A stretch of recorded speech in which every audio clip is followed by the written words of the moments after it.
il y avait un réveil de jeunes dans notre pays.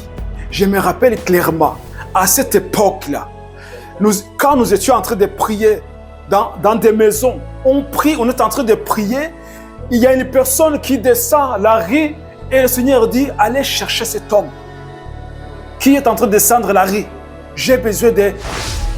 Mais le Seigneur nous appelle vraiment à redonner l'image de l'Église, la vraie Église, l'Église de Dieu. Le Seigneur nous appelle à être des conquérants. Une Église conquérante, une Église qui amène le changement, une Église qui amène la transformation, une Église qui représente vraiment le royaume de Dieu.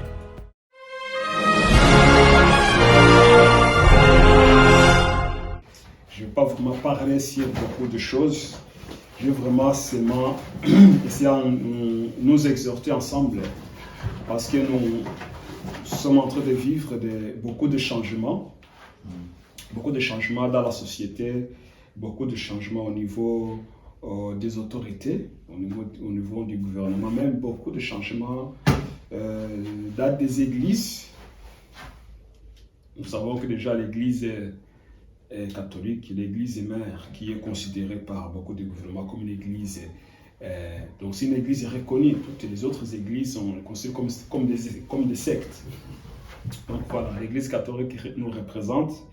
Mais vous savez que déjà, c'est une église qui est déjà corrompue par des activités qui ont été faites par des prêtres, des moines, des responsables de l'église.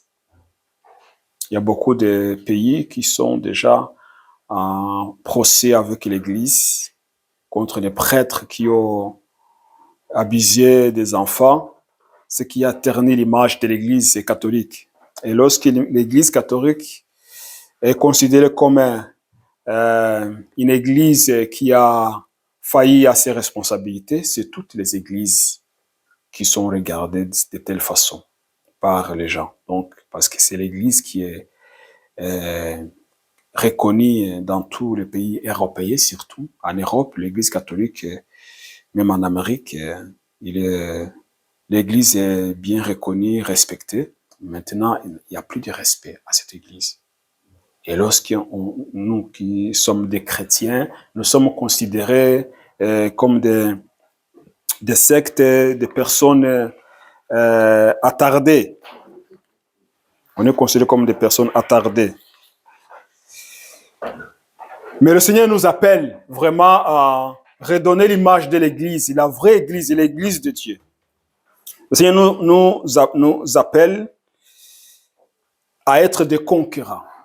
Une Église conquérante, une Église qui amène le changement, une Église qui amène la transformation, une Église qui représente vraiment le royaume de Dieu. Jésus a dit à Pierre, sur toi je bâtirai mon Église.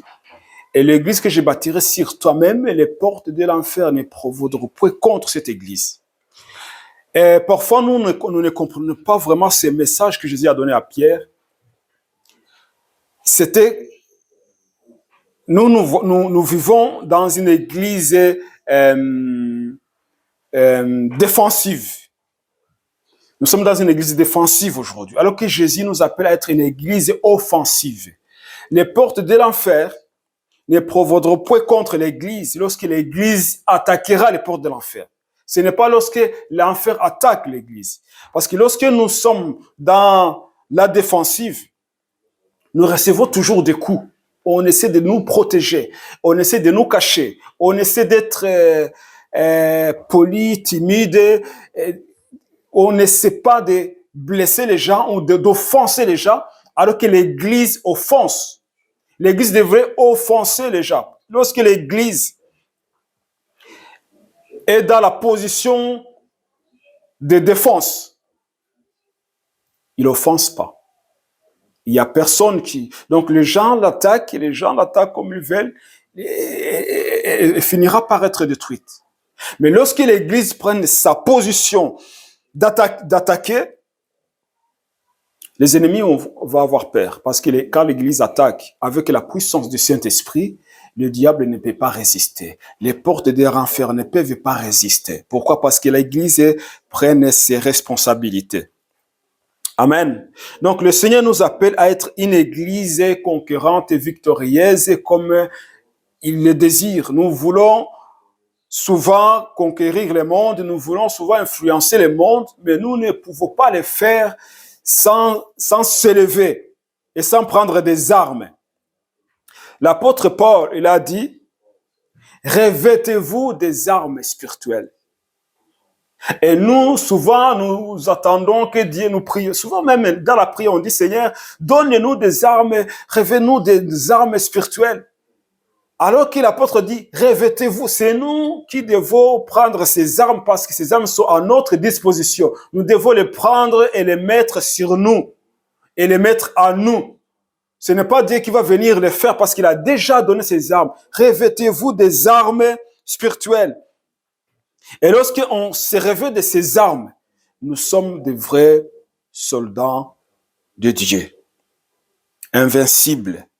Pourquoi? Parce que Dieu nous a donné son pouvoir. Il nous a donné l'autorité. Il a dit, voici, je vous donne le pouvoir de marcher sur les serpents, sur les scorpions, sur toute la puissance de l'ennemi et rien ne pourra vous nuire. Ça, c'est les paroles de Jésus-Christ.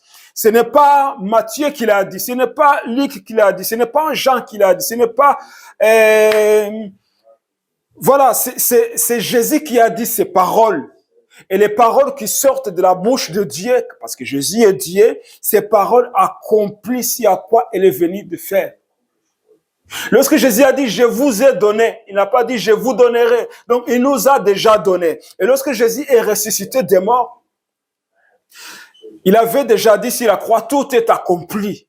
Tout est accompli. Ça veut dire quoi? Vous avez reçu tout ce que vous aviez perdu dans le jardin d'Éden. Vous avez reçu la domination. Vous avez reçu tout ce que le diable vous avait volé. Vous êtes devenu encore comme Adam. Vous devez dominer. Mais le diable, comme c'est un grand menteur qui a de l'expérience dans les mensonges, il essaie toujours de maintenir les hommes dans l'esclavagisme. De montrer aux hommes qui ne sont pas sauvés, qui doivent faire des œuvres pour mériter le salut. On doit faire ça, on doit faire cela pour nous maintenir dans le salut. Et ça, c'est le mensonge de l'ennemi, c'est le mensonge du diable. Parce que Dieu a dit, Jésus a dit, vous connaîtrez la vérité et la vérité vous affranchira. Amen. Vous connaîtrez la vérité et la vérité vous affranchira. Je me rappelle l'histoire que j'ai lue dans un livre. Lorsque un président américain, je pense c'est Abraham Lincoln, qui a aboli l'esclavagisme, c'est ça. Hein? Lorsqu'il a aboli l'esclavagisme en Amérique, ça a été communiqué dans tous les États américains. Mais les maîtres des esclaves, dans certains États, ils n'ont pas permis aux esclaves d'avoir accès à cette information. Alors, beaucoup d'esclaves ont resté toujours dans cet état d'esclavagisme parce qu'ils n'avaient pas d'information. On les a caché l'information. Les maîtres ont continué de les exploiter pendant des années, alors que ces hommes étaient déjà libres au sein de la loi. Ils étaient déjà libres. Mais ils sont restés des années et des années à être exploités par leurs maîtres. Pourquoi? Parce qu'ils n'avaient pas d'informations.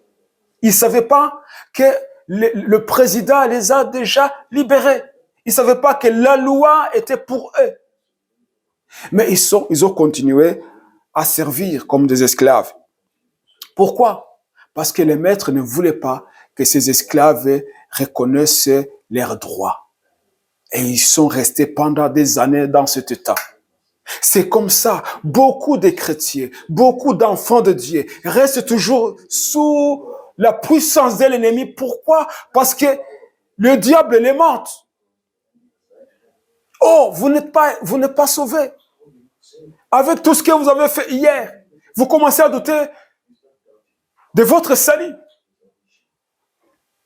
Et lorsque vous doutez de votre salut, vous avez peur. Et le diable utilise toujours la peur pour détruire des vies. Il utilise toujours la peur. Vous n'êtes pas sauvés. Lorsque vous avez confessé le nom de Jésus-Christ, vous pensez que c'est suffisant. Lorsqu'on a fait l'appel et que vous vous êtes approché et que vous avez pleuré et que vous vous êtes repenti de vos péchés, vous pensez que c'est suffisant. C'est pas suffisant. Avec tout ce que vous avez fait, c'est pas suffisant. Et il monte, et il monte, et il monte. Et les gens croient au mensonge. Alors que la parole de Dieu nous dit que Jésus-Christ a déchiré l'acte dont les ordonnances nous condamnaient. Il a déchiré. Les accusations que le diable peut amener, ce sont des accusations. Mais pour remporter la victoire, il faut tout simplement dire, je sais que j'ai fait toutes ces choses. Je le sais. Mais je sais aussi une autre chose. C'est que Jésus-Christ a déchiré tout ce que tu as contre moi. Il a déjà effacé toutes ces choses et marché par la victoire. Jésus nous appelle à être des victorieux, à saisir nos responsabilités en tant qu'enfants de Dieu et saisir les armes qu'il nous a données pour remporter la victoire. Parce que les enfants de ce monde, ils sont plus éveillés aujourd'hui. Ils sont en train de voter des lois qui sont contre la nature, qui sont contre la volonté de Dieu. Ils sont en train de faire des choses que même ils savent pas, même ils savent que ces choses ne sont pas bonnes. Ils le savent. Mais ils sont aveuglés par l'ennemi avec des actes qu'ils accomplissent aujourd'hui. Le mal est devenu bien à leurs yeux. Ils appellent le mal le bien. Et ils appellent le bien le mal.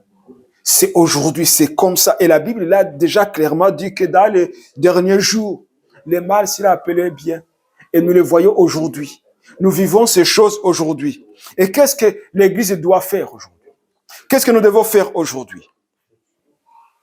Lisons dans le livre des Actes des Apôtres, le chapitre 3, on va lire le chapitre 3 et le chapitre 4, mais on ne lira pas tout. On va sauter des versets en versets pour aller dans le message que je sens qu'on va partager ce matin.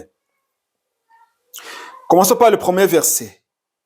Pierre et Jean montaient ensemble au temple à l'heure de la prière. C'était la 9e heure. Il y avait un homme boiteux de naissance, qu'on portait et qu'on plaçait tous les jours à la porte du temple appelé la Belle, pour qu'il demande l'aumône à ceux qui entraient dans le temple. Cet homme voya Pierre et Jean qui allaient entre eux, leur demanda l'aumône. Pierre, de même que Jean, fixa les yeux sur lui et dit, « Regarde-nous !» Et il les gardait attentivement, s'attendant à recevoir de quelque chose.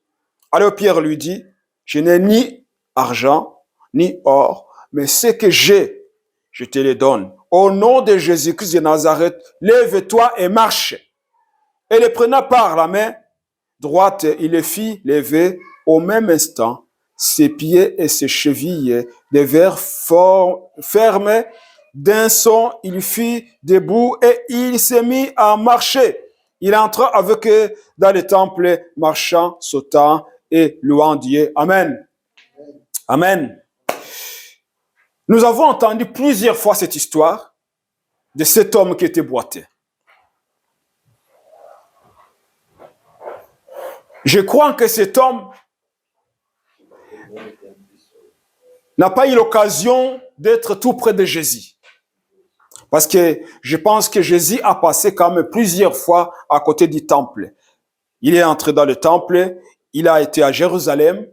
Je crois que cet homme n'a pas eu l'occasion de voir Jésus ou de s'approcher de Jésus.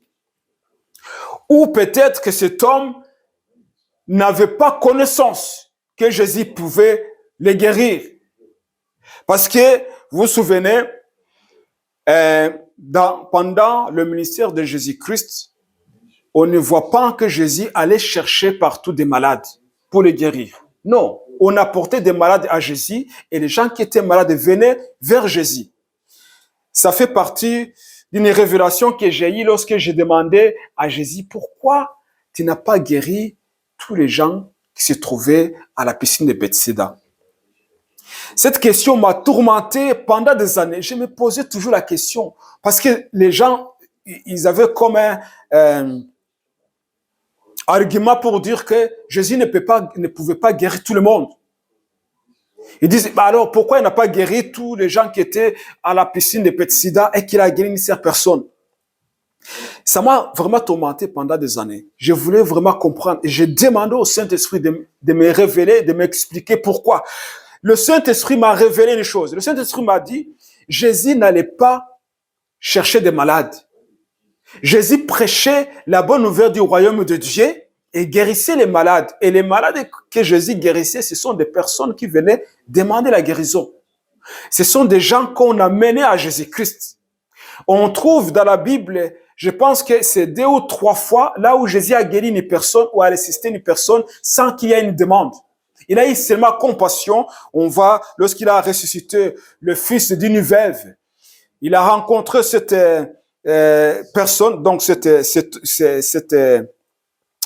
ces personnes qui accompagnaient la femme qui allait enterrer son fils, qui sortait de la ville de Jéricho, et Jésus allait à Jéricho. Lorsque Jésus a vu cette femme, la Bible dit, il a eu compassion.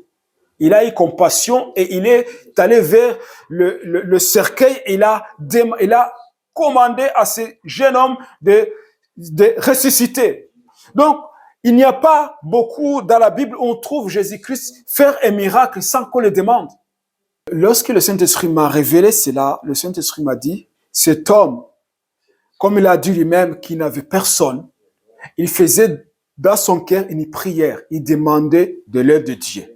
Donc lui, il demandait de l'aide de Dieu. Et Jésus est venu à cause de ce que cet homme demandait. Il avait perdu tout espoir. Il demandait l'intervention de Dieu, l'intervention puissante, parce que personne ne pouvait l'aider.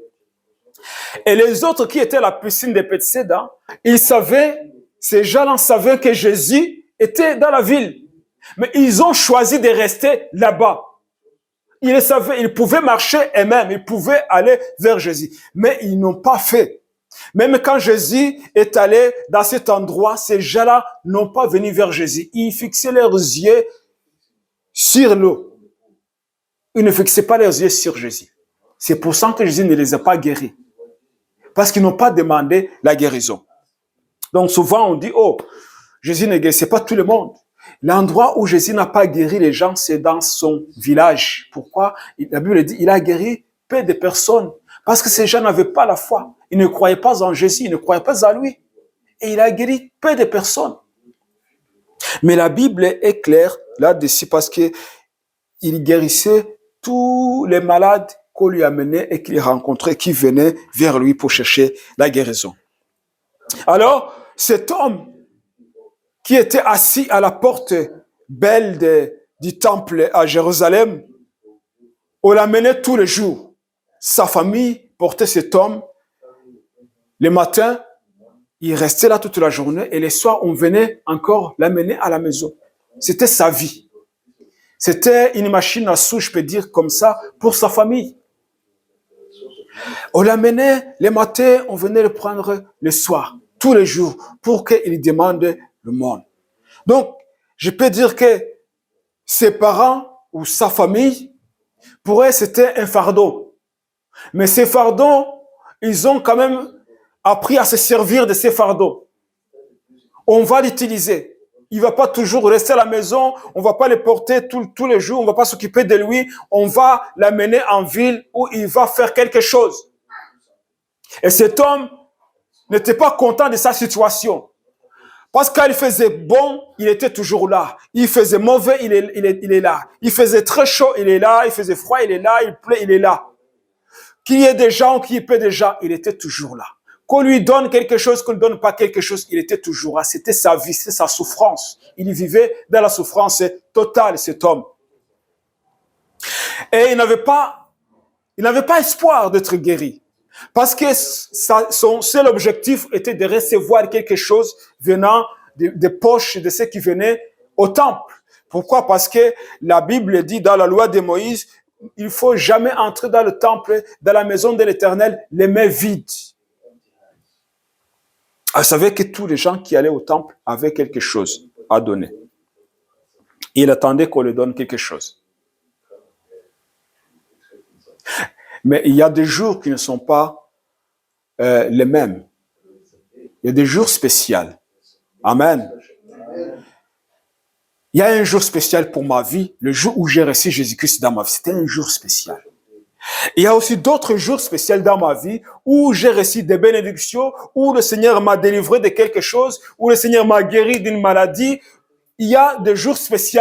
Il y a des jours spéciaux, un jour où on signe un contrat à durée indéterminée. Il y a un jour spécial où tu reçois les documents. Il y a un jour spécial où tu t'es marié. Il y a un jour spécial où, voilà, des choses, c'est des blocs.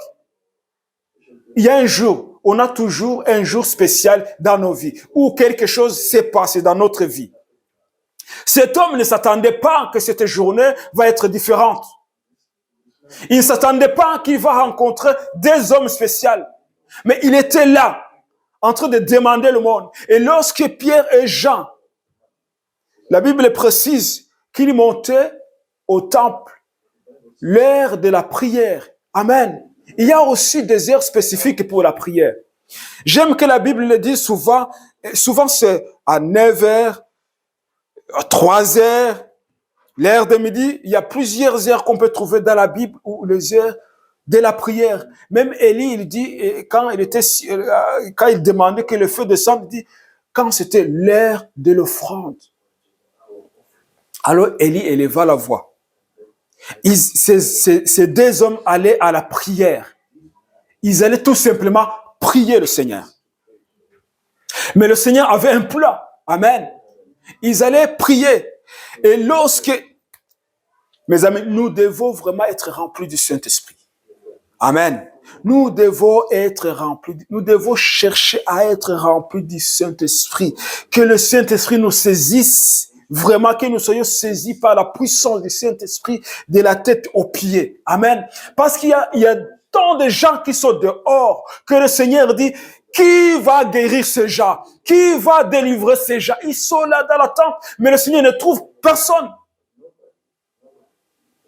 La Bible dit clairement que il y a un moment où Pierre marchait et son ombre touchait les malades et les malades étaient guéris. Le Seigneur trouvait bon d'utiliser l'ombre de Pierre. Pourquoi? Parce que Pierre avait une onction extrême qui débordait. Même quand il marche, son ombre touche les gens qui sont malades et les malades étaient guéris. Et ça, c'est la volonté de Dieu. Dieu cherche des hommes qui sont remplis du Saint-Esprit, qui dégagent cette énergie puissante pour toucher à gauche, à droite, devant et derrière les gens qui nous entourent. Je me rappelle, quand nous étions en 1998, 99,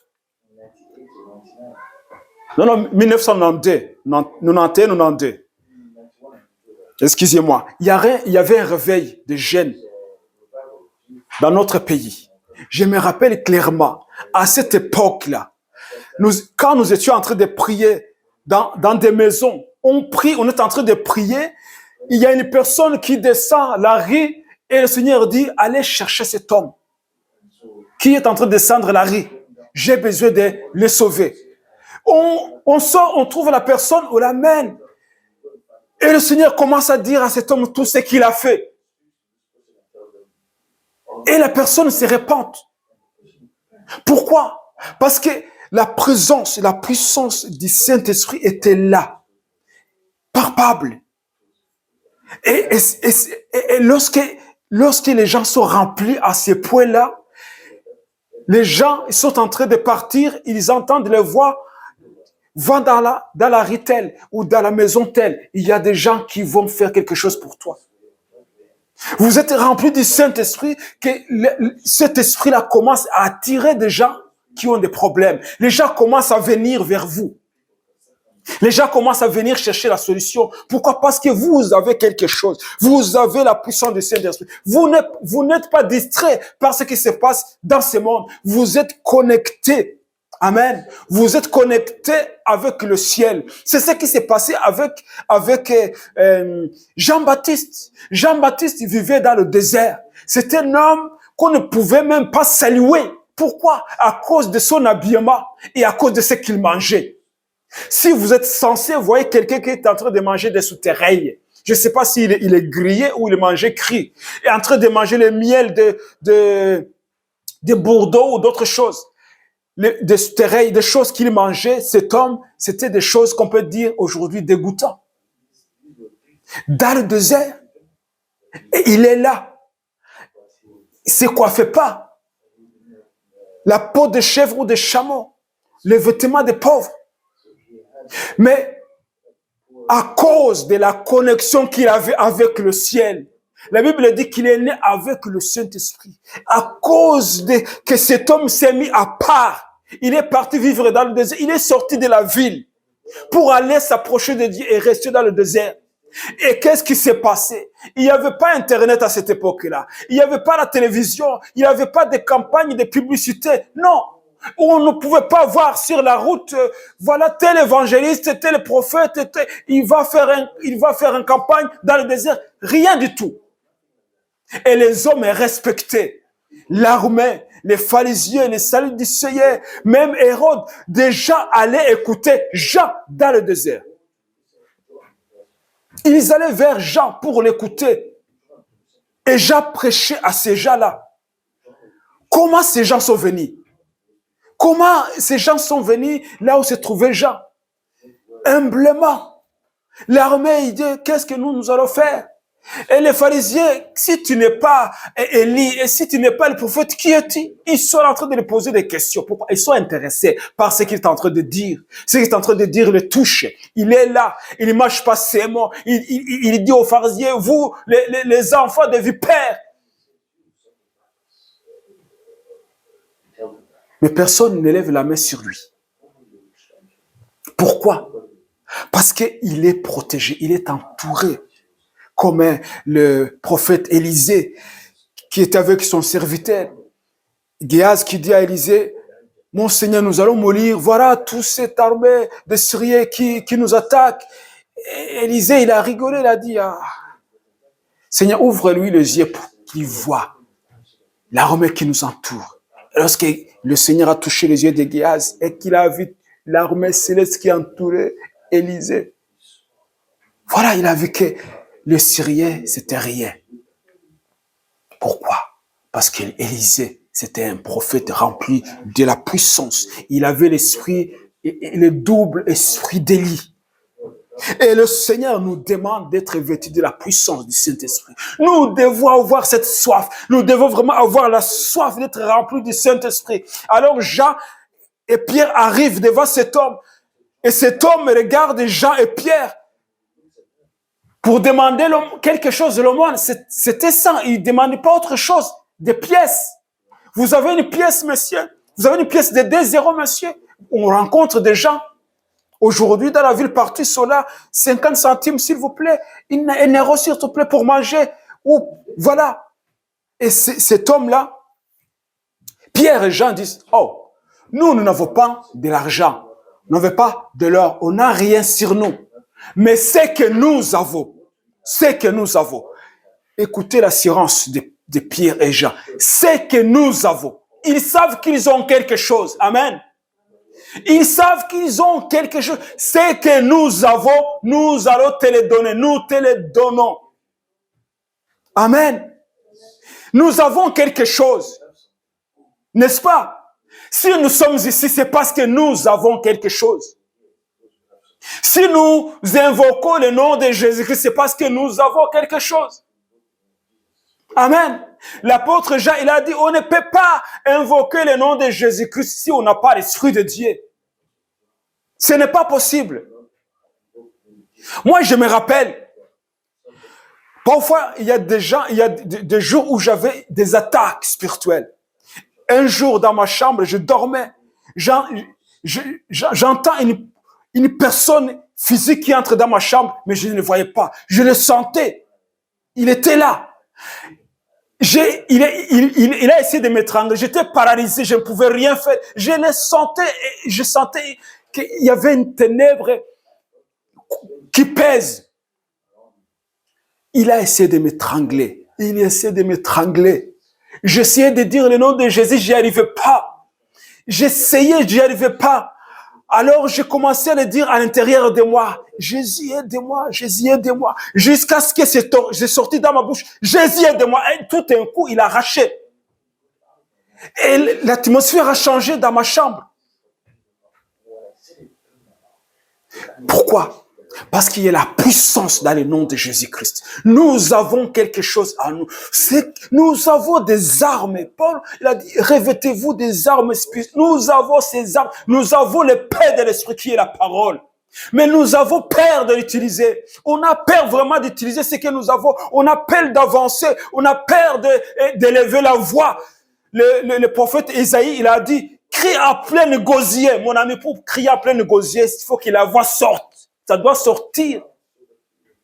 Vous pensez que quand Jésus prêchait l'évangile, quand il prêchait à 5000 personnes, quand on dit 5000 personnes, parce qu'on a dit 5000 hommes, on n'a pas inclus les femmes et les enfants. Mais tout le monde savait que là où il y a un rassemblement, là où il y a des hommes, s'il y a 5000 hommes, ça veut dire qu'il y a peut-être 7000 femmes. Parce que les femmes sont majoritaires dans des rassemblements comme tels. Ils viennent. Là où il y a des hommes et qu'il y a moins de femmes, c'est dans l'armée, dans la police. Mais là où il y a des manifestations, des rencontres, regardez bien, dans des églises, ce sont souvent des femmes qui sont majoritaires. Et là où il y a des femmes, il y a des enfants. Amen. Alors imagine, on a compté 5000 hommes. On n'a pas compté des enfants. Alors si disons qu'il y avait aussi 5000 femmes, disons comme ça. Alors ça fait 10 000. Et si une femme est venue avec ses 3 enfants, alors ça fait combien? Ça fait 15 000. Plus 10 000, ça fait combien? 25 000. Même plus qui étaient là. Et Jésus parlait et tout le monde écoutait. Jésus devait sortir sa voix. Amen. Il devrait sortir sa voix. Il devrait crier pour que les gens puissent entendre. Parce qu'il ne voulait pas que quelqu'un rentre chez lui sans entendre ce qu'il avait à dire. Amen. Alors, Ésaïe dit, crie en plein gosier, annonce à ce peuple leurs péchés. Alors, Pierre a dit, ce que nous avons, nous te le donnons. Amen. Au nom de Jésus-Christ de Nazareth, lève-toi et marche. Amen. Alors Pierre prend la main de cet homme et l'aide à s'élever. Et cet homme, immédiatement, ses jambes, il était né boité. Ses jambes commencent à pousser et ses os commencent à se redresser et des muscles commencent à pousser sur ses jambes. Il n'a jamais marché toute sa vie, mais il a sauté, il a commencé à courir. Pourquoi? Parce que lorsque Dieu fait quelque chose, il le fait parfaitement. Amen. Amen. Amen. Alors, lorsqu'un miracle s'accomplit, aussi les problèmes arrivent. Pierre et Jean, ils entrent dans le temple et cet homme court derrière eux et tout le monde est en train de crier « Gloire à Dieu, gloire à Dieu, il y a un miracle aujourd'hui, ce n'est pas possible. On connaissait cet homme, on le connaissait, nous savons d'où il venait, mais regarde aujourd'hui, il marche. » Qu'est-ce qui s'est passé? Et les gens commencent à dire, c'est ces deux hommes-là qui ont fait cela, c'est ces deux hommes-là qui ont fait cela. Et le bruit s'entendait partout. Les chefs religieux et les responsables et les anciens du peuple arrivent. Parce qu'il y a beaucoup de bruit. Qu'est-ce qui se passe? Ah, on arrête Pierre et Jean. Pourquoi? Parce que Pierre et Jean ne doivent pas prêcher au peuple au nom de Jésus-Christ. C'est ce qu'aujourd'hui on est en train de faire. On ne veut pas entendre de Jésus-Christ. Vous pouvez parler de beaucoup d'autres choses. Vous pouvez parler de Bouddha. vous pouvez parler de Mahomet, vous pouvez parler de je ne sais pas de quoi. Mais lorsque vous parlez de Jésus-Christ, les gens qui étaient gentils, les gens qui étaient des amis, ils changent de couleur. Ils deviennent nerveux. Ils commencent à dire, c'est quoi cette histoire-là? Qu'est-ce que tu nous racontes là? Pourquoi? Parce que ces noms dérangent. Ces noms dérangent. Non, on vous a interdit de prêcher à ces noms-là. Pierre et Jean, ici la Bible nous dit, on les met au milieu des anciens et des chefs religieux. Vous imaginez? Ces deux hommes sont là au milieu. Toutes les autorités les entourent avec des yeux perçants, avec une colère atroce pour les intimider. Pour dire, vous ne devez pas prêcher au nom de cet homme-là. On commence à lui poser la question, au nom de qui? Par quel pouvoir vous avez guéri cet homme? En d'autres termes, qui vous a donné le droit de faire ça? Vous êtes qui? C'est qui votre patron?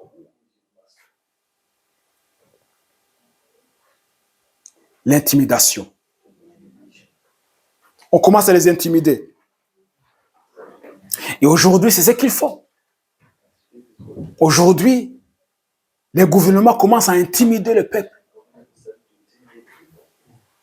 On commence tout doucement à élever le nom de Jésus dans les écoles. En Amérique, j'aime ce que disait Trump. Il a dit, vous avez élevé le nom de Jésus dans les écoles. Vous avez élevé la Bible dans les écoles. Moi, je vais ramener la Bible dans les écoles. Je vais ramener la prière dans les écoles. Je vais ramener l'hymne national dans les écoles. Parce que vous avez élevé ces choses dans les écoles. Et voici les problèmes qui sont là.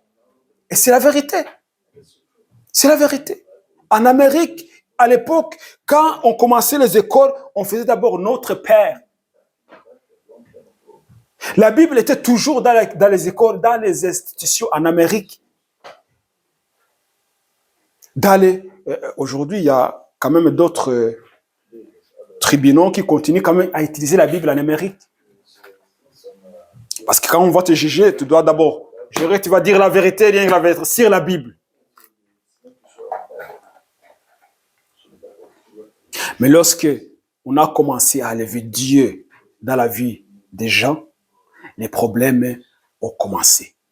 Le diable s'est installé. Pourquoi? Qu'est-ce que le diable a peur? Le diable a peur de la parole. Il a peur de la puissance qui se trouve dans la parole. Il a peur de la confusion. Lorsque les gens confessent, disent la parole, écoutent la parole, répètent la parole, ça fait mal aux oreilles du diable. Amen. J'ai déjà entendu la prédication de Benny Hinn. Benny Hinn disait, si vous allez chasser les démons, sans la parole en vous, vous vous suicidez, vous courez au problème, les démons vont s'acharner contre vous. Pourquoi? Parce que les démons savent connaître quelqu'un qui a la parole ou qui n'a pas la parole. Les démons, ils nous entendent quand nous prions. Ils savent, ils connaissent nos prières. Il dit, cela quand il prie, ça nous brille. Pourquoi? Parce qu'il connaît son identité. Il connaît qui il est. Alors ça nous brille. Il s'éloigne.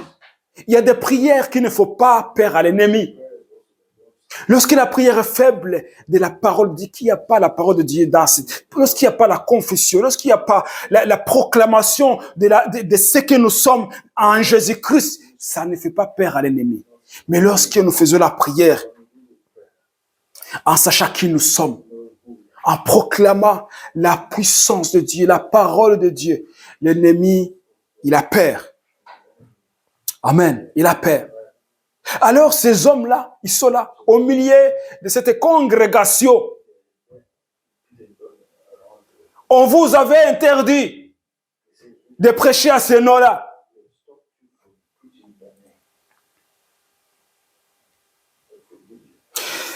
Chapitre 4, verset 5 dit, le lendemain, le chef du peuple, les anciens et les scribes s'assemblèrent à Jérusalem avec Anne et le souverain sacrificateur Caïphe, Caïphe et Jean, Alexandre et tous ceux qui étaient de la race des principaux sacrificateurs.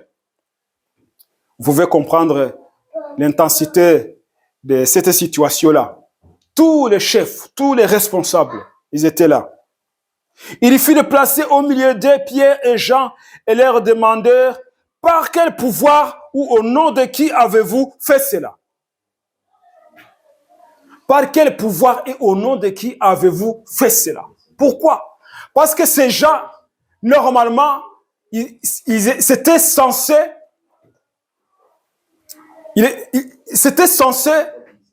se manifester au milieu d'eux.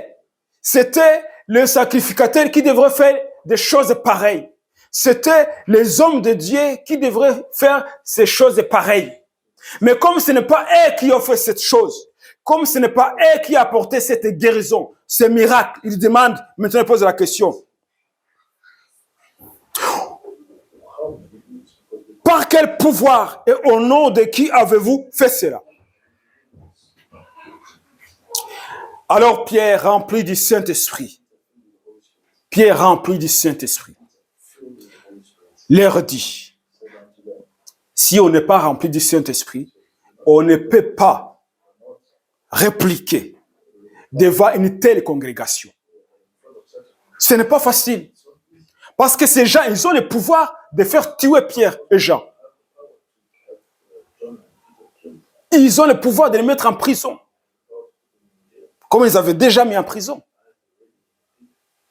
Alors pour répliquer, il faut être rempli du Saint-Esprit. Nous avons besoin d'être remplis du Saint-Esprit pour avoir quoi répliquer aux autorités, quoi répliquer à la police, quoi répliquer à ceux qui vont commencer à vous dire, qui êtes-vous? Qui vous a donné le droit de faire cela? Vous n'avez pas le droit de faire ce que vous êtes en train de faire. Vous n'avez pas le droit de dire aux gens ce qu'ils doivent faire, ce qu'ils ne doivent pas faire. Qui êtes-vous? Vous n'êtes pas des docteurs ni des médecins. Vous n'avez pas le droit d'exercer cette médecine-là. Alors si on n'est pas rempli du Saint-Esprit, on va dire, oui chef, oui monsieur, on va plus recommencer. Pardonnez-nous, excusez-nous, on va plus recommencer. Pourquoi? Parce que nous ne sommes pas remplis du Saint-Esprit. Mais lorsque nous sommes remplis du Saint-Esprit, la Bible dit, alors Pierre, rempli du Saint-Esprit. Parce qu'il y a une différence d'être baptisé du Saint-Esprit et d'être rempli du Saint-Esprit. Les gens, ils font souvent, et ils les confondent. On a été baptisé du Saint-Esprit. Oui, mais on peut devenir une poule mouillée étant baptisé du Saint-Esprit. Mais lorsqu'on laisse le Saint-Esprit se manifester en nous, amen, et qu'on a confiance au Saint-Esprit, il continue à nous remplir. On est face à une situation difficile, alors on fixe nos yeux sur Jésus et nous sommes remplis du Saint-Esprit. On a de l'audace, amen, on réplique. Alors il dit, chef du peuple et ancien d'Israël, puisque nous sommes interrogés aujourd'hui sur un bienfait accordé à un homme malade, afin que nous disions comment il a été guéri. Sachez-le tous, et que tous les peuples d'Israël le sachent. C'est par le nom de Jésus-Christ de Nazareth que vous avez crucifié et que Dieu a ressuscité des morts. C'est par lui que cet homme est présenté en pleine santé devant vous. Jésus est la pierre rejetée par vous qui bâtissez et qui est devenue la principale de l'angle. Amen. Il dit maintenant, vous devez écouter. Vous les chefs, les responsables. Pierre dit, vous vous souvenez, c'est le même Pierre qui avait dit à la servante, là, non, je ne connais pas cet homme. Si, tu es aussi disciple de cet homme. Non, je ne connais pas, je n'ai jamais vu cet homme. Vous vous trompez, madame, je ne le connais pas. C'est la première fois que je le vois. C'est même Pierre qui a régné Jésus-Christ devant une servante, une petite fille, là, qui disait, ah, toi aussi, tu es parmi ses disciples. Et Pierre dit, non, tu te trompes, vas-y là, tu te trompes. Je ne connais pas. Il va de l'autre côté, on dit, Même quand tu marches là, tu marches comme un disciple de Jésus. Il dit non, non, non, non, non. Même ton langage là, ton regard là, c'est comme le disciple de Jésus. Il dit, je ne connais pas cet homme. Il n'y a pas menace là. Mais il a peur. Ah, il voit ce qu'on est en train de faire à son maître, il a peur. Il dit non, je ne connais pas cet homme. Mais là, il est devant les gens qui ont condamné Jésus. Des hommes qui avaient le pouvoir de le mettre en prison. Il dit, écoutez-les. C'est le nom de Jésus-Christ que vous avez crucifié, que vous avez tué, que vous avez condamné. C'est à son nom que cet homme qui était malade, maintenant qu'il est en bonne santé. C'est à cause du nom de Jésus-Christ. C'est au nom de Jésus-Christ. Il n'a plus peur. Il parle avec le doigt. Pourquoi? Parce qu'il est rempli du Saint-Esprit. Amen. Il est rempli du Saint-Esprit. Nous devons chercher à être remplis du Saint-Esprit. Comment ça se passe? Comment ça se passe? Lorsque Jésus a été baptisé du Saint-Esprit, après le baptême par immersion, la Bible dit que le Saint-Esprit est venu sur lui, a été baptisé du Saint-Esprit, et le Saint-Esprit l'a conduit dans le désert pour être tenté pendant 40 jours. Et dans l'évangile de Matthieu, on nous dit, Jésus, quand il a quitté le désert, il était rempli du Saint-Esprit. Le baptême du Saint-Esprit et être rempli du Saint-Esprit, c'est deux choses différentes. Jésus a fait cette formation de 40 jours. Et il est sorti du désert rempli du Saint-Esprit. Amen. Rempli du Saint-Esprit. Alors il a commencé à prêcher. Repentez-vous, car le royaume de Dieu est proche. Il a commencé à guérir les malades, à chasser les démons. Amen. Amen. On voit nulle part dans la Bible que Jésus a guéri quelqu'un avant d'être baptisé, qu'il a chassé les démons. Non. Après qu'il a été rempli du Saint-Esprit, il a commencé à manifester la puissance de Dieu. Et quand il a commencé à manifester la puissance de Dieu, le diable ne l'a pas laissé tranquille. La persécution a commencé, 10 premiers jours jusqu'au dernier jour. À chaque fois que Jésus était en train de prêcher, il y avait toujours les gens qui sont là pour lui poser des questions, pour les harceler, pour les insulter, essayant de les lapider. Tous les jours. Mais Jésus, il savait ce qu'il devait faire. Il comprenait bien sa mission. De ne pas se taire, de parler, de faire ce qu'il voit son Père faire. Jusqu'au jour où il va terminer sa mission. Amen. Les gens sont venus dire non, non, non, non, non. Cet homme-là, il chasse les démons par le prince de Belzébul. Le chef des mouches, prince de Belzébul. Pourquoi vous suivez cet homme-là? Il est en train de servir le diable. Ça n'a pas empêché Jésus de continuer. Aujourd'hui, quand tu es rempli du Saint-Esprit, les gens qui ne sont pas remplis du Saint-Esprit commencent à dire, ah, celui-là, il est allé au cimetière. Il est allé chercher le pouvoir dans le cimetière. Ce n'est pas Dieu qui est en train de l'utiliser. Pourquoi? Parce qu'il est en train de faire des choses qui sont différentes de ce qu'ils ont l'habitude de voir. Parce que souvent, on prend Dieu, on le met dans une boîte. Lorsqu'une personne est remplie du Saint-Esprit, il doit trembler, il doit tomber par terre. S'il n'a pas tremblé, s'il n'est pas tombé par terre, c'est pas le Saint-Esprit. Lorsque quelqu'un va prophétiser, il doit d'abord parler à langue, et puis il prophétise. Et si ce n'est pas cela, c'est pas le Saint-Esprit. Non, c'est autre chose. Pourquoi? Parce qu'on essaie de mettre Dieu dans la boîte. Dieu est le créateur. C'est un Dieu de nouvelles choses. Amen. C'est un Dieu de nouvelles choses. Ce que Dieu nous demande de faire, c'est de le faire confiance. C'est de nous approcher de lui. C'est lorsqu'on s'approche de Dieu qu'on est rempli du Saint-Esprit. Amen. C'est lorsqu'on prend nos téléphones qui sont déchargés, qu'on les branche sur l'électricité, qui sont remplis encore d'électricité, qui sont chargés. Ce sont des petits exemples. Pour avoir la puissance, il faut se connecter à Dieu par la prière, par la méditation de la parole, par la louange et l'adoration. L'apôtre Paul dit, priez sans cesse, toutes sortes de prières. Et Jésus aussi l'a dit, priez sans cesse. Amen. Comment prier sans cesse? C'est d'être toujours dans l'esprit de prière. Amen. Lorsque je marche dans la rue et que je vois une personne, je dis, Seigneur, bénis cette personne. Je me rappelle, une fois, j'ai été saisi par le Saint-Esprit, j'ai conduisais le bus et j'ai commencé à pleurer dans le bus.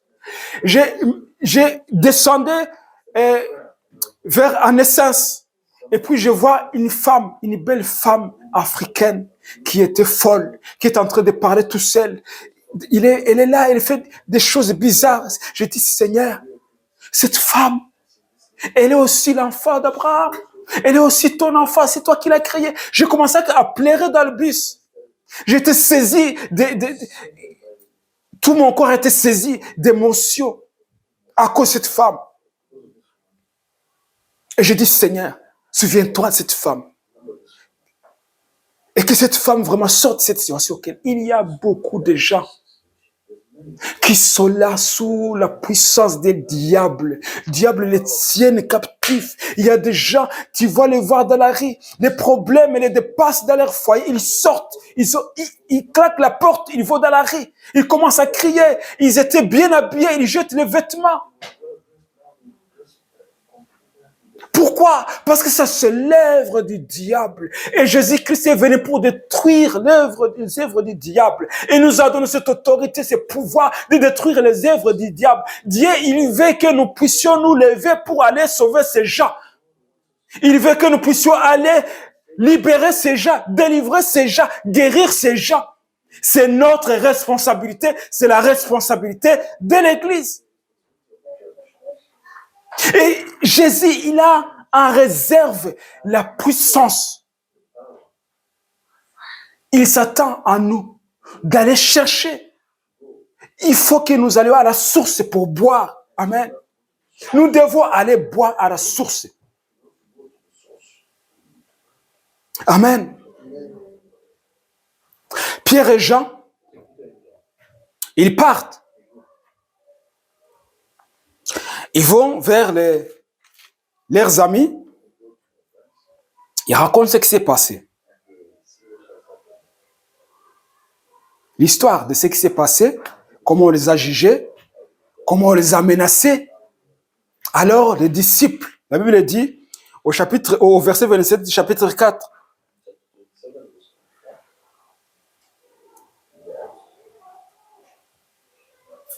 commencez au verset 23, 4-23. Alors, après avoir été relâchés, ils allèrent vers le lair et racontèrent tout ce que les principaux sacrificateurs et les anciens leur avaient dit. Lorsqu'ils l'ont entendu, ils élevèrent à Dieu la voix tous ensemble et dirent, Seigneur, toi qui as fait le ciel, la terre, la mer et tout ce qui y se trouve, c'est toi qui as dit par le Saint-Esprit, par la bouche de notre Père, ton serviteur David. Pourquoi ce tumulte parmi les nations et ces vaines pensées parmi le peuple? Les rois de la terre se sont soulevés et les princes se sont ligués contre le Seigneur et contre son roi. Les rois de la terre et les nations aujourd'hui se liguent contre Jésus et contre le peuple de Dieu. Ils se liguent contre Jésus et le peuple de Dieu. Ils veulent que les gens abandonnent leur foi pour croire à leur Dieu. Les dieux qu'on sacrifie des enfants. Parce que ce Dieu-là, le Dieu Moloch des Ammonites, il est toujours là aujourd'hui. On continue à sacrifier des enfants. Les sacrifices des enfants continuent jusqu'à aujourd'hui. Et ce Dieu Moloch, aujourd'hui, il est vénéré. Parce que lorsqu'on regarde comment on incite les femmes et les jeunes filles à avorter. Tu vas à l'hôpital voir ton gynéco et tu lui dis, je suis tombé enceinte, on m'a violé. Elle va commencer à te proposer des solutions. Est-ce que tu vas garder cet enfant alors que tu es encore jeune, tu as encore ta vie devant toi? Il faut choisir. L'avortement, c'est facile. Il n'y a pas de conséquences. On va le faire, ça va pas te faire mal. Ah, il va te dire, non, il y a un petit problème, une malformation de ton enfant, il faut l'avorter. Parce que si cet enfant vient à naître, ça va être un fardeau pour toi. Il faut avorter. Pourquoi? Parce que ces gens, ils savent ce qu'il faut. Ils savent qu'ils servent. Ils incitent aux gens à avorter. Et lorsqu'on commence à dire, non, nous on est pour la vie. Oh, les gens qui sont pour l'avortement, ils sont saisis par cet esprit-là, ils deviennent colériques. Ils deviennent colériques. Ils oublient qu'eux aussi, ils ont été des embryons et qu'ils ont grandi dans le ventre de leur maman et qu'un jour ils sont nés, qu'on ne les a pas avortés. Mais ils deviennent colériques. Non, vous ne pouvez pas toucher aux droits de la femme. Non, la femme et son corps, c'est son corps, elle doit gérer comme elle veut. Voilà. Pourquoi? Parce que c'est le diable. Et les gens ne comprennent pas que ça, c'est l'esprit de Moloch qui est là. C'est l'esprit de Moloch qui est là. Et l'esprit de Moloch, il demande du sacrifice. Il demande du sacrifice. Il a besoin du sang des enfants. La dernière fois, on a parlé de ce film-là qui est sorti aux États-Unis, qui a fait polémique et qui a dénoncé même Hollywood, que les acteurs d'Hollywood qui sont dans ces milliers de pédophiles, qui ne voulaient pas que ces films sortent, qui ne veulent pas que la vérité soit connue, qui ne veulent pas voir comment les enfants souffrent, comment on viole des enfants, et lorsqu'on les a déjà violés plusieurs heures qu'ils arrivent à mourir, on prend leurs organes. Ça, c'est la réalité. Parce que le film est basé sur le fait réel. C'est la réalité qui se passe aujourd'hui. Parce que le diable, il est à l'œuvre. Et nous, en tant qu'Église, nous devons vraiment chercher. Nous devons nous connecter sur Dieu.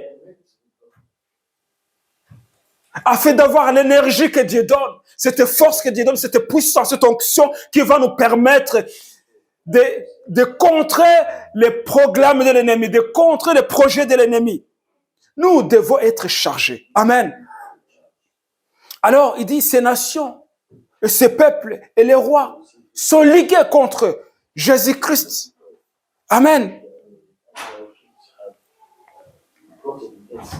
Alors, il dit, en effet, verset 27, en effet, contre ton saint serviteur Jésus, que tu as, ouais. Hérode et Ponce Pilate se sont ligués dans cette ville avec les nations et avec le peuple d'Israël pour faire tout ce que ta main et ton conseil avaient arrêté d'avance. Et maintenant, Seigneur, c'est notre prière aujourd'hui. Que ce soit notre prière, vraiment. Et maintenant, Seigneur, vois leurs menaces et donne à tes serviteurs d'annoncer ta parole avec une pleine assurance, en étendant ta main pour qu'il se fasse des guérisons, des miracles, des prodiges par le nom de ton serviteur Jésus. Amen. Ces hommes-là, qui étaient remplis du Saint-Esprit, ils continuent de demander, ils disent, Seigneur, donne maintenant. Il dit, maintenant, si aujourd'hui, ce n'est pas demain. C'est maintenant que nous avons besoin de ta puissance. Donne maintenant, Seigneur, à tes serviteurs d'annoncer ta parole avec une pleine assurance. Amen. Vous vous souvenez que Pierre et Jean, ils avaient l'assurance de voir le Saint-André. Ils avaient de l'assurance. Ils ont parlé avec assurance. Mais il dit, c'est pas suffisant. C'est pas suffisant. On ne doit pas nous contenter de ce que nous avons. Nous devons chercher plus. Amen. Nous devons chercher plus. Il dit, maintenant, donne à tes serviteurs d'annoncer ta parole avec une pleine assurance. Amen. En étendant ta main pour qu'il se fasse des guérisons, des délivrances, des résurrections, des miracles, des signes et des prodiges. Par le nom de ton serviteur Jésus-Christ. Jésus-Christ n'a pas changé. Il est le même hier, aujourd'hui, éternellement. Ce qu'il a fait avec Pierre et Jean, il est capable. Je ne vais pas dire même qu'il est capable. Il veut le faire avec moi. Il veut le faire avec vous. Il veut le faire avec nous. Pourquoi? Parce qu'aujourd'hui, le monde a besoin de la puissance de Dieu qu'à l'époque des apôtres. À l'époque des apôtres, il n'y avait pas ce qu'on voit aujourd'hui. Il n'y en avait pas. Mais ce qu'on voit aujourd'hui, c'est terrible. C'est pour ça que nous devons redoubler d'énergie, de puissance. Nous avons besoin d'une double onction qu'avaient les apôtres et Dieu est capable de nous le donner pour tenir ferme, pour annoncer sa parole avec assurance. Nous avons besoin de l'assurance de ce que nous disons. Si je dis que le Seigneur va te guérir, j'ai besoin de cette assurance, de savoir que Dieu va le faire parce qu'il va le faire. Amen. Si je dis celui-là, le Seigneur va te délivrer, je dois avoir de l'assurance. Et que même les démons voient que j'ai cette assurance et qu'ils tremblent. Amen. Amen. Nous devons prendre du temps dans la présence de Dieu. Parce que les jours à venir vont être terribles. Vont être terribles. Ces jours-là vont être terribles. Ils vont être terribles pour nos enfants. Ils vont être terribles pour les parents. Ils vont être terribles pour l'Église. Nous devons vraiment nous connecter à Dieu et nous attendre que la puissance vienne et nous devons nous revêtir de toutes les armes que Dieu a mis à notre disposition pour aller vers le camp de l'ennemi pour détruire les puissances des ténèbres. La Bible dit que si Dieu est pour nous, qui sera contre nous? Personne. Un seul homme est capable de faire changer la loi, même la constitution. Un seul homme. Je termine par cette histoire que vous connaissez. Un homme qui s'appelle Mardochée. Mardochée, il avait un ennemi qui s'appelait Aman, qui voulait pendre Mardochée. Le jour qu'il voulait pendre Mardochée,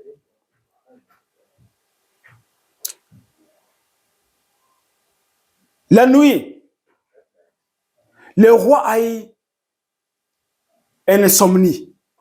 Il n'arrivait pas à dormir. Alors il a commencé à marcher dans le palais. Il est tombé dans la bibliothèque. Il s'est assis, il a commencé à lire. Il est tombé sur l'histoire, là où c'est écrit, un homme qui lui a sauvé la vie. Et lorsqu'il est en train de lire, il dit, mais cet homme m'a sauvé la vie. Est-ce qu'on a fait quelque chose pour lui? Est-ce qu'on a fait quelque chose pour cet homme qui m'a sauvé? Il a appelé les serviteurs. Venez ici. Il y a une histoire ici dans ces livres, dans ces annales. Quelqu'un qui m'a sauvé la vie. Est-ce qu'on a fait quelque chose pour lui? Il dit non. On n'a rien fait pour lui. C'est qui? C'est Mardochée. Où est-il? Il est toujours à la porte. C'est un gardien de la porte. Ok. Alors, il y a Aman qui entre dans le palais parce qu'il a libre accès d'entrer quand il veut. Il entre. Et puis, il voit qui est dans le salle d'attente. Il dit, c'est Aman. Allez, fais-le entrer. Aman entre. Il se trouve face à face avec le roi. Le roi commence à lui poser des questions. Qu'est-ce qu'on peut faire pour quelqu'un qu'on veut honorer? Qu'on peut faire à une personne qu'on veut honorer, une personne qu'on veut remercier? Qu'est-ce qu'on doit faire pour lui? Aman, il dit, il n'y a aucun autre homme dans ce pays que moi, le roi peut honorer. Je suis l'homme fort. Je suis son second. Je suis comme le premier ministre. Je suis qui d'autre si ce n'est pas moi? Et il commence à raconter tout ce qu'on peut faire. Parce que c'est un homme orgueilleux. C'est un homme qui voulait aussi le pouvoir. Il est orgueilleux. Alors le roi dit, oh, tout ce que tu as dit, tout, va le faire pour Mardochée. Tu l'as fait pour Mardochée et veille à respecter tout ce que tu as dit. Amen. Amen. Dieu, il est fidèle. Il est fidèle, il est capable. Un homme, un seul homme, à cause d'un seul homme, la loi peut changer. Amen. Après que Naaman a été pendu, vous vous souvenez avant ce qui s'est passé? C'est Esther. Esther qui est partie vers le roi et dit, voilà, l'homme qui veut nous exterminer, c'est lui, c'est Haman. Et à ce moment-là, le roi dit à Esther, après quelques moments, qu'est-ce qu'on va faire? Non, maintenant, il faut maintenant écrire d'autres lettres il faut les signer. Il dit maintenant, vous avez mon sceau, allez faire tout ce que vous voulez. La loi a été changée. La loi a été changée à cause d'un homme. Amen. Ici, si le peuple de Dieu se mettait d'accord pour refuser ce que le gouvernement est en train de mettre en place, ça ne peut pas arriver. Dieu a besoin tout simplement des hommes qui sont capables de prendre ses responsabilités. Parce qu'il y a des choses que Dieu ne va pas venir faire. Parce qu'il a donné à l'homme l'autorité de le faire. Et si les hommes ne se lèvent pas pour le faire, le diable va gagner du terrain. Nous devons nous lever contre ces résolutions, ces décisions, ces lois que le gouvernement est en train de voter, en train d'imposer au peuple. Et comment le faire? En étant rempli du Saint-Esprit. Nous devons être remplis du Saint-Esprit. Jésus l'a dit clairement, on vous amènera devant les tribunaux. Lorsque ça arrivera, ne vous inquiétez pas de ce que vous allez dire. Je vous donnerai des paroles. Amen. Vous vous trouvez devant le juge, il est en train de vous condamner. Alors vous allez dire, juge, ça fait 3 mois que tu ne dors pas à cause de ces problèmes dans ta vie. Mais si tu veux bien, le Seigneur va te guérir. Tu vas avoir sommeil. Le juge va commencer à pleurer. Il dit, comment tu sais mon histoire? Parce que le Seigneur, il est capable. C'est l'histoire qui s'est passée au Rwanda. On a pris un homme devant le tribunal, il était en prison. C'était un homme de Dieu, il avait prophétisé. Parce qu'il avait prophétisé contre le gouvernement, on l'avait mis en prison. Il se trouve devant le tribunal. Il y a les avocats là-bas, donc on commence à les juger. Et puis quand il commence à les juger, il dit au juge là, tu es là assis en train de me juger, alors que tu as pris ça et ça et ça du gouvernement, et tu es en train de faire ça et ça avec l'argent du gouvernement. Le juge a commencé à avoir peur. Parce qu'on est en train de révéler sa corruption. C'est le juge qui a eu des problèmes. Pourquoi?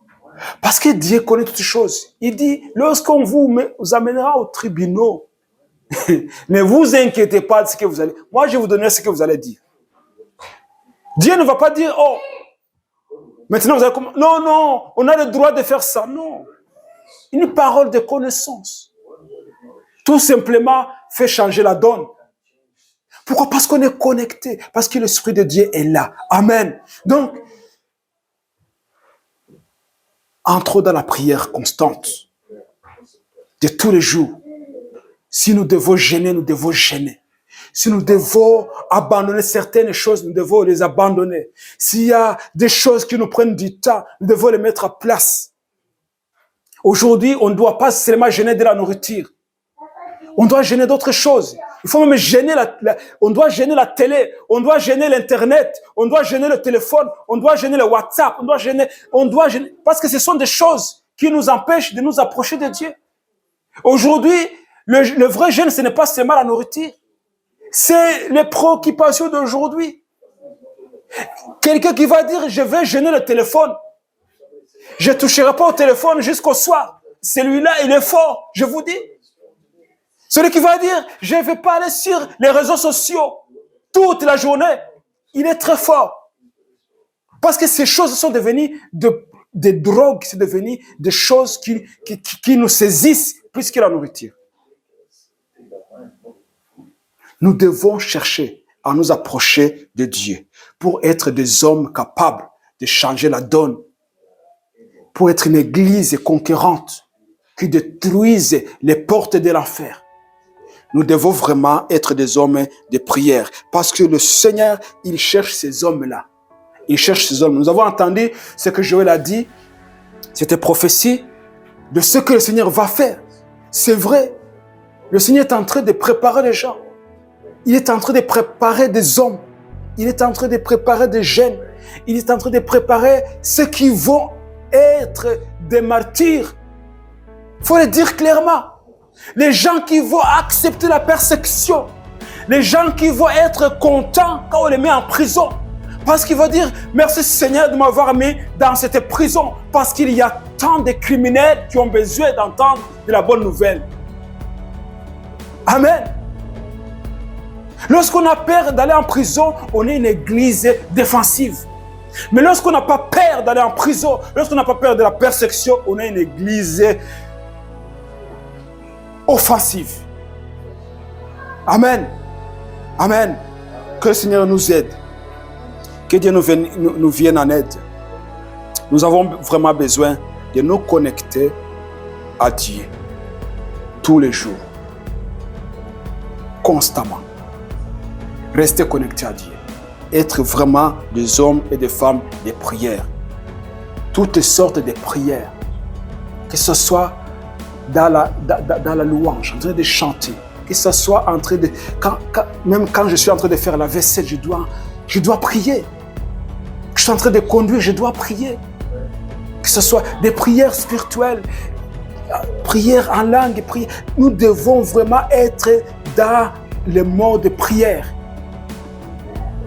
Il n'y a aucune autre façon pour être conquérant, pour être victorieux. C'est dans la prière. Que le Seigneur bénisse sa parole, qui nous aide vraiment à abandonner toutes ces choses qui nous tiennent, toutes ces choses qui nous lient, qui nous empêchent d'être connectés, qui nous empêchent de recevoir la puissance de Dieu. Que le Seigneur nous aide vraiment. Nous avons besoin de la puissance du Saint-Esprit. Nous avons besoin d'être remplis du Saint-Esprit pour être des vrais ambassadeurs du royaume de Dieu. Amen. Que Dieu bénisse sa parole. Seigneur, nous te bénissons. Nous te glorifions, nous te vénérons. Nous savons que tu es le Dieu qui ne change pas. Tu es le même hier, aujourd'hui, éternellement. Tu es le Dieu qui accomplit des miracles, des signes et des prodiges. Tu es celui qui désire nous remplir et nous utiliser. Seigneur, nous nous attendons à toi. Envoie ton feu. Envoie le feu du Saint-Esprit. Envoie ton réveil dans nos vies, ton réveil dans nos cœurs. Seigneur, nous nous attendons à toi. Nous savons que sans toi, nous ne pouvons rien faire. Car ta parole dit clairement, sans moi, vous ne pouvez rien faire. Mais Seigneur Jésus-Christ, avec toi, nous ferons des exploits. Alléluia. Nous voulons avoir cette assurance que Pierre et Jean avaient, l'assurance de dire ce que nous avons. Parce que nous avons la vie de Jésus en nous. Nous avons le Saint-Esprit. Nous avons ta parole. Nous avons celui qui est, qui était, qui vient. Gloire à toi, Jésus. Nous voulons cette assurance quotidiennement. Dans le nom de Jésus. Dans le nom de Jésus. Dans le nom de Jésus. Seigneur, que cette parole continue à nous transformer, à nous édifier, à nous montrer combien nous avons besoin de toi, combien nous avons fait et soif du Dieu vivant. Merci Seigneur. Dans le nom puissant de Jésus que nous avons prié. Amen. Amen. Merci Jésus. Si vous appréciez, partagez à un ami. Si vous souhaitez contribuer à l'œuvre, vous pouvez le faire avec les détails dans la description.